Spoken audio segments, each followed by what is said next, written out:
जी नाजरीन, आप देख रहे हैं फास्ट 96 न्यूज़ और अब तक की खबर शामिल करते हैं bureau chief Gujranwala doctor Mohammad Ejaz से। जी नाज़रीन, तफसीलात के मुताबिक आज गुजरांवाला शेखुपुरा रोड पर एक अंदनाक वाक़या पेश आया है।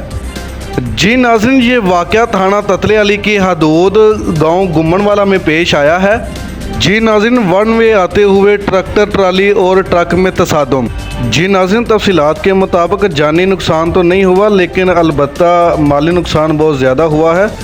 जी नाज़रीन, 15 पर कॉल मसूल होते ही थाना ततले अली की पुलिस बरवक्त पहुंची है और कार्रवाई शुरू कर दी है। जी नाज़रीन, इसी के साथ साथ देखते रहिए हमारा चैनल फास्ट 96 न्यूज़ पाकिस्तान।